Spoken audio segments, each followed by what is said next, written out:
Hi, everybody. I'm Brittany Lewis with Forbes Breaking News. Joining me now is my Forbes colleague, money and politics reporter Kyle Mullins. Kyle, thanks for coming on. Always great to be here, Brittany. You and I, in recent weeks, have been talking about Donald Trump's fortune. And can you talk to us about his yo-yoing net worth over the past few weeks? Sure. Yeah, Donald Trump has really seen a bit of a roller coaster in terms of his net worth over the past couple of weeks.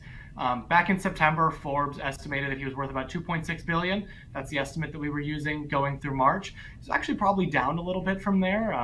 We added on those $540 million in various legal judgments and verdicts and fines and all those things that he's facing in various court cases. So that dragged him down a little bit. And that was on March 25th. He was worth probably a little less than 2.6 billion. And then on March 26th, his net worth more than doubled to something like 6.4 billion at the close of markets that day. Why? That is, of course, because he took his Truth Social company, Trump Media and Technology Group is the name of the company. He took that company public, and the stock price went gangbusters. It was doing very, very well that day. And then it has actually been on a bit of a steady slide ever since. It's down something like, last I looked, about 15% just today. But he's lost over $2 billion over the past couple of weeks since he took that company public. He's now down to about 3.7 billion, which is still well above where he was before he took his company public, but well below his peak just a couple of weeks ago. Truth Social's parent company, as you said, went public last month. So how much, as we sit here, is Truth Media, or Truth Social rather, worth? So it's market capitalization, which is the value that we use because that's the, reflection of what real people are actually putting money on the line to say what it's worth. Its market capitalization is about $3 billion or so. And Trump owns a little bit less than, or a little bit more than half of that. And he's actually poised to get some additional shares if the stock price stays above certain levels in just the next couple of weeks. Kyle, you and I actually talked about the worth of Truth Social a week ago. You wrote a story about it. Can you tell us about your reporting? So Truth Social, like I said, market capitalization about $3 billion or so right now. But if you look at the company and you compare it to various other social media companies, or you look at how private investors value it when they buy into the company, basically my reporting shows that that company could be worth a lot less. Again, Forbes still uses that market capitalization because we believe that is the simplest and easiest way to value a company. But if you look at it, again, kind of using fundamentals, looking at its revenues, it didn't make that much money, only made about $4 million or so last year. It could be worth potentially a lot less. And the stock price is headed in that direction. Like I said, it's been on a pretty steady slide ever since it went public.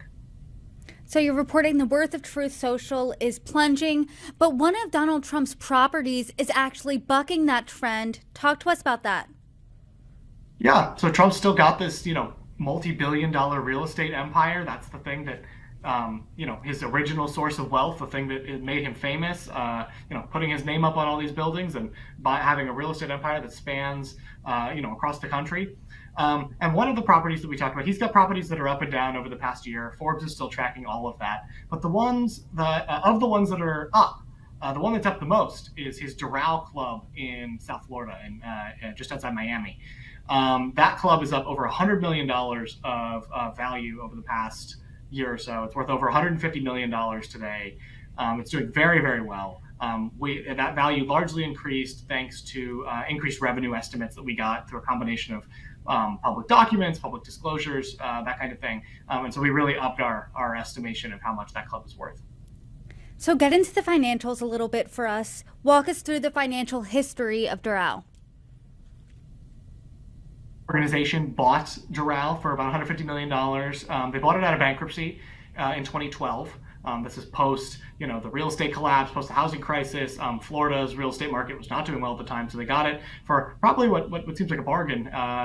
And then they proceeded to do $200 million plus of renovations on the property, really turning it into a very glitzy, very luxury resort, so very, very high-end luxury resort. They renovated all the golf courses, they renovated the hotel, everything. Those renovations were largely finished by the time that Trump started his first run for president in 2015, 2016. And his revenues were starting to take off, and then they started to fall. And his revenues really, after he became president, did not line up with the Trump organization's expectations. There was a sense that, some of his properties, liberals and people who were opposed to him politically might not be going to his clubs anymore. They might be looking for other golf clubs, other resorts to stay at. And so revenues really didn't match expectations in the years after he became president. Then, of course, you had the COVID pandemic. That hit, tourism across the country. That hit resorts and hotels and golf all across the country. That was very, very rough. That really hurt the club's value.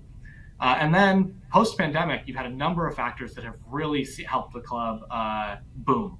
And I think we're going to talk about some of those. That includes, South Florida is doing great. The golf industry is doing great, and wealthy people are doing great. And that kind of intersection of all those things is helping Deral do really, really well. So that's really the trifecta for Deral, what you're saying, because it didn't do as well during his presidency, correct?